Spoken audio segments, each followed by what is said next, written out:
Y ahora vamos a escuchar al predicador de la Casa Pontificia, al padre Rainiero Cantalamessa, la homilía.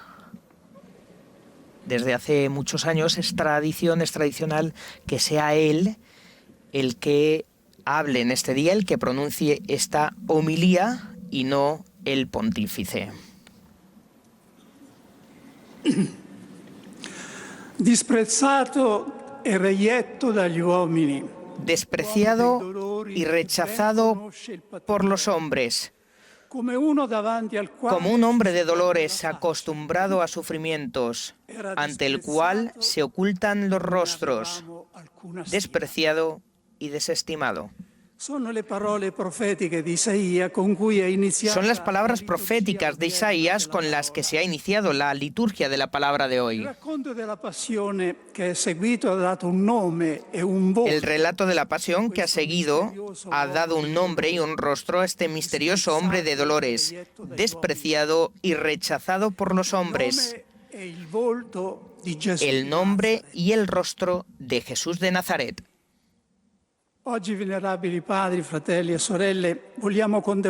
Hoy queremos contemplar al crucificado, precisamente en esta apariencia, como el prototipo y el representante de todos los rechazados, los desheredados y los descartados de la tierra, aquellos ante los cuales se gira el rostro hacia otra parte para no ver. Jesús no ha empezado ahora en la pasión a serlo. En toda su vida, Él formó parte de ellos. Nació en un establo porque para los suyos no había puesto en la posada. Al presentarlo en el templo, los padres ofrecieron un par de tórtolas o 2 pichones, la ofrenda prescrita por la ley para los hombres, que no podían permitirse el lujo de ofrecer un cordero. Un auténtico certificado de pobreza en el Israel de entonces. Durante su vida pública no tiene dónde reclinar la cabeza, un sin techo. Y llegamos a la pasión. En el relato de ella hay un momento en el que no nos detenemos a menudo, pero que es muy significativo. Jesús en el pretorio de Pilato. Los soldados han observado en la explanada adyacente un arbusto de espinos. Han cogido un haz y se lo han presionado sobre la cabeza. Sobre la espalda, todavía sangrante por la flagelación, le han colocado un manto como burla. Tiene las manos atadas con una tosca cuerda. En una le han puesto un haz de varas y en la otra una caña, símbolos jocosos de su realeza. Es el prototipo de las personas maniatadas, solas, en manos de soldados y bandidos que desfogan sobre los pobres, desgraciados, la rabia y la crueldad que han acumulado en la vida. Torturado. Ecce homo, he aquí el hombre. Hemos escuchado que exclama Pilato al presentarlo poco después al pueblo. Palabra que después de Cristo puede ser dicha del grupo sin fin de hombres y mujeres humillados, reducidos a objetos, privados de toda dignidad humana. Si esto es un hombre, el escritor Primo Levi tituló así el relato de su vida en el campo de exterminio de Auschwitz. En la cruz, Jesús de Nazaret se convierte en el emblema de toda esta humanidad humillada y ofendida. Vendrían ganas de exclamar: despreciados, rechazados, parias de toda la tierra. El hombre más grande de toda la historia ha sido uno de vosotros. A cualquier pueblo, raza o religión que pertenezcáis, tenéis el derecho de reclamarlo como vuestro. El escritor y teólogo afroamericano Howard Thurman, al que Martin Luther King consideraba su maestro y el inspirador de la lucha no violenta por los derechos civiles, escribió un libro titulado Jesús y los desheredados. En él hace ver lo que representó la figura de Jesús para los esclavos del sur, de lo que él mismo era un descendiente directo. En la privación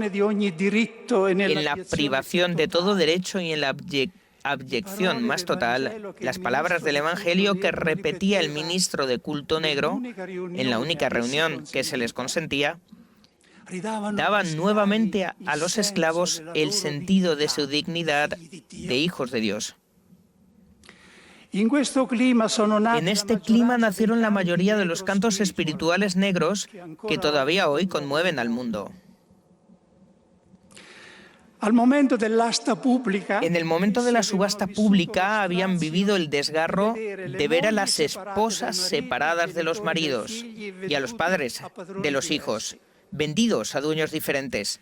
Es fácil intuir con qué espíritu cantaban bajo el sol o en el interior de sus cabañas.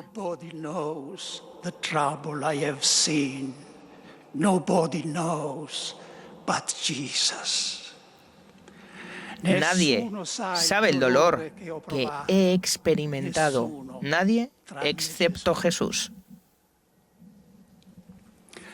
Este no es el único significado de la pasión y muerte de Cristo, y ni siquiera el más importante. El significado más profundo no es el social, sino el espiritual y místico. Aquella muerte redimió al mundo del pecado, llevó el amor de Dios al punto más lejano y más oscuro en el que la humanidad se había metido en su huida de Él, es decir, en la muerte. No es, decía, el sentido más importante de la cruz, pero es el que todos, creyentes y no creyentes, pueden reconocer y acoger. Todos, repito, no solo los creyentes. Si por el hecho de su encarnación el Hijo de Dios se hizo hombre y se unió a toda la humanidad, por el modo en que se produjo su encarnación, se ha hecho uno de los pobres y rechazados. Ha abrazado su causa. Él mismo se ha encargado de asegurárnoslo cuando solemnemente afirmó que lo que hicimos por el hambriento, el desnudo, el preso, el exiliado, se lo hicimos a él. Y lo que omitimos hacérselo a ellos, no se lo hicimos a él. Pero no podemos detenernos aquí. Si Jesús solo tuviera esto que decir a los desheredados del mundo, no sería más que uno entre ellos, un ejemplo de dignidad en la desventura, y nada más. Más aún, sería una prueba ulterior a cargo de Dios que permite todo esto. Es conocida la reacción indignada de Iván, el hermano rebelde de los hermanos Karamazov de Dostoyevsky, cuando el hermano menor, Alyosha, le menciona a Jesús. Se trata del único sin pecado y de su sangre. No me había olvidado de él. Y más aún, me maravillaba mientras se discutía cómo era posible que tardaras tanto en sacarlo contigo, ya que comúnmente en los debates todos los de vuestra parte le ponen a él ante cualquier otra cosa.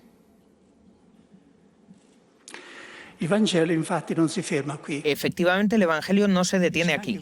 Dice también otra cosa. Dice que el crucificado ha resucitado. En él se produjo un vuelco total de las partes. El vencido se ha convertido en vencedor. El juzgado se ha convertido en el juez.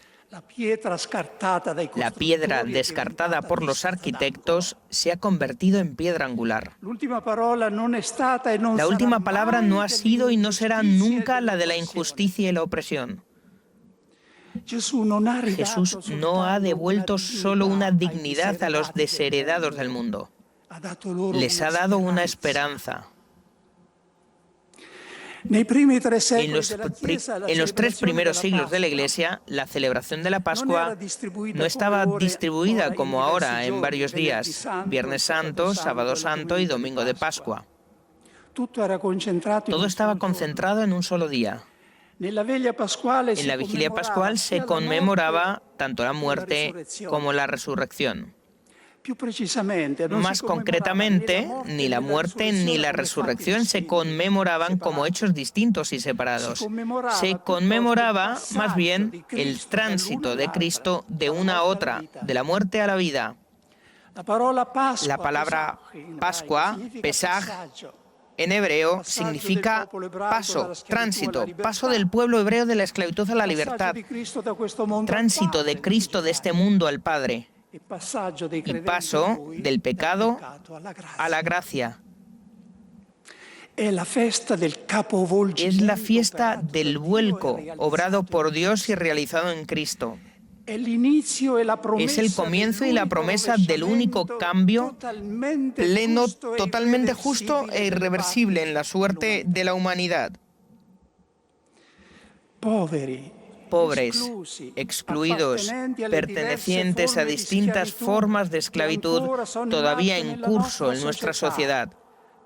La Pascua es vuestra fiesta.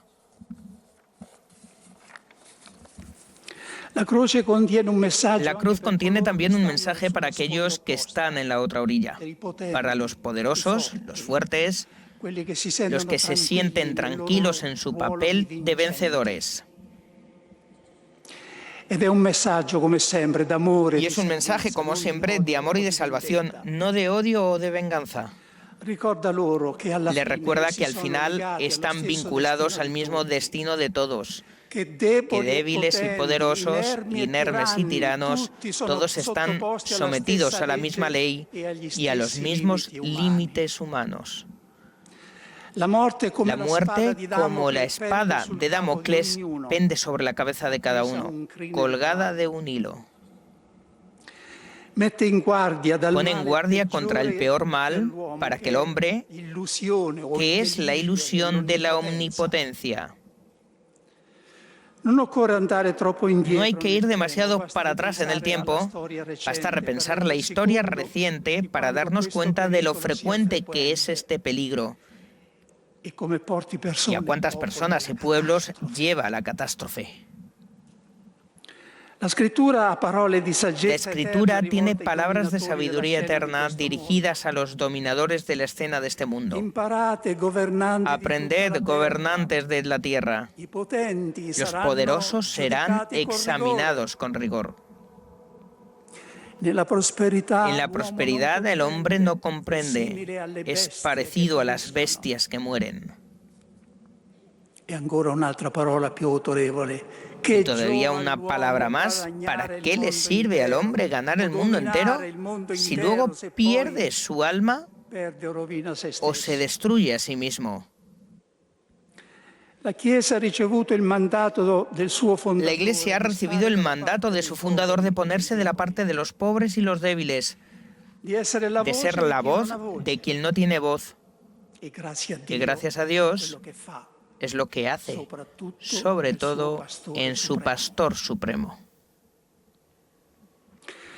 La segunda tarea histórica que las religiones deben juntas asumir hoy, además de promover la paz, es no permanecer en silencio ante el espectáculo que está ante la mirada de todos. Pocos privilegiados poseen bienes que no podrían consumir, aunque viviesen incluso siglos enteros, y masas aniquiladas de pobres que no tienen un trozo de pan y un sorbo de agua por dar a sus hijos.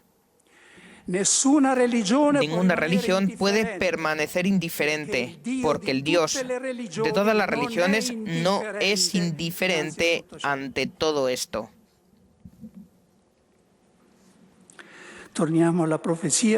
Volvamos a la profecía de Isaías de la que hemos partido. Comienza con la descripción de la humillación del siervo de Dios, pero se concluye con la descripción de su exaltación final. Es Dios que habla. Por los trabajos de su alma verá la luz. Le daré una multitud como parte y tendrá como despojo una muchedumbre, porque expuso su vida a la muerte y fue contado entre los pecadores. Él tomó el pecado de muchos e intercedió por los pecadores. Dentro de 2 días, con el anuncio de la resurrección de Cristo, la liturgia dará un nombre y un rostro también a este triunfador. Velemos y meditemos en espera.